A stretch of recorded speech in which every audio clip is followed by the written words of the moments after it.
Let me start by saying I think it's a sad day for the entire Gamecock Nation to lose a giant, I think, and a legend in Bob Fulton.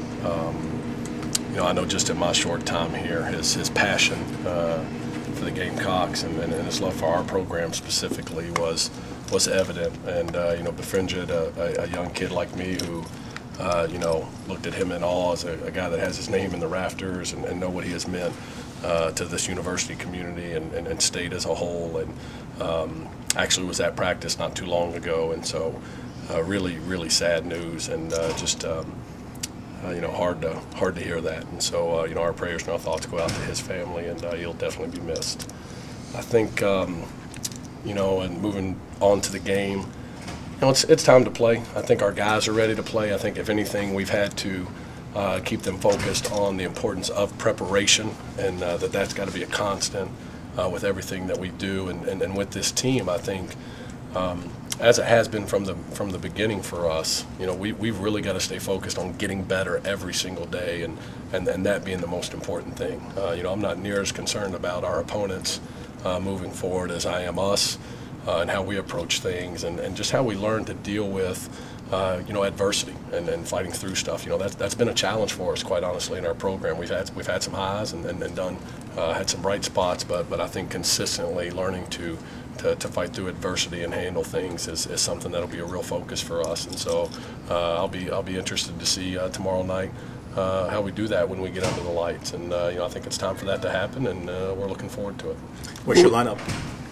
I don't have one right now. We've had some injury bugs, nothing serious, but Steven Spinella tweaked his ankle and will be out for the game tomorrow. He'll probably be back Saturday, as early as Saturday for practice, hopefully. But so we've had a lot of those little things going on, and we'll sit down tonight and in the morning and figure that out. You hoping to get a lot of people involved tomorrow?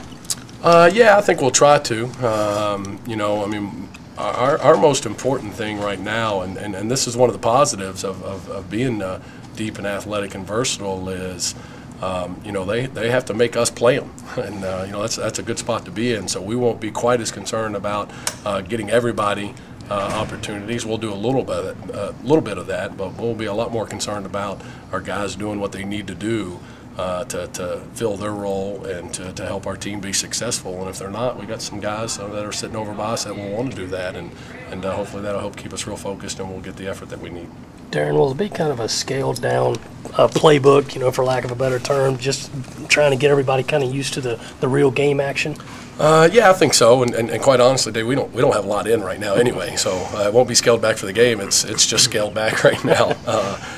But again, I think that's because our focus has been, on the defensive end, and I think our focus has been offensively in general, some principles, things like, really running and using our athleticism and using, good spacing offensively regardless of what we run, so we can take advantage of our playmakers. And so it'll be scaled back, but not necessarily because it's the first game, but just because that's kind of the pace that we're moving at offensively right now. I think last week you mentioned that Brian Richardson had really started surprising you a little bit in practice. How are he and Bruce working together as kind of a guard tandem? They've looked really good, and they've spent quite a bit of time together in practice. Brian is a guy that can, or you're sitting in a staff meeting, we just like to say he can just hoop. He just plays. He makes shots. He does basketball plays. He picks up on things, defensively, and he's been a real pleasant surprise, and a guy that right now, especially with Steven out and with Ramon out, that's going to factor in pretty heavily tomorrow. What was your first recollection of Mr. Fulton when you met him for the first time? Well, just having the opportunity to meet somebody like him. It's growing up in a basketball crazy state. Kaywood Lefford was the legend.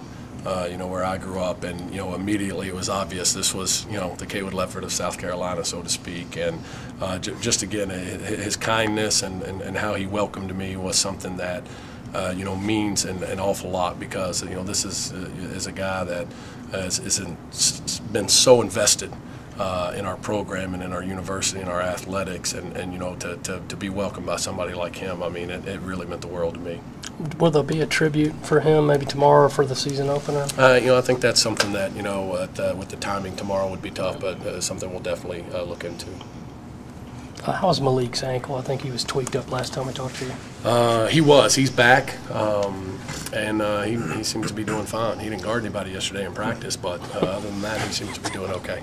In particular, how anxious is he to get out and get some real live game action in a real game? Well, I think he is, but I think very similar maybe to the freshmen. One of the challenges we've had this week with our entire team is, it's great to be excited to play, but being prepared to play is more important. And so hopefully we got back into that mode a little bit today, and be prepared to play tomorrow. But I know he's really excited to play, and we're thrilled to have him. He's a high character kid that brings a lot of little things to the table, and I think can really help us. Let's go. Thank you all. Thanks, Appreciate it. Marta. Guys, we will be doing a moment of silence.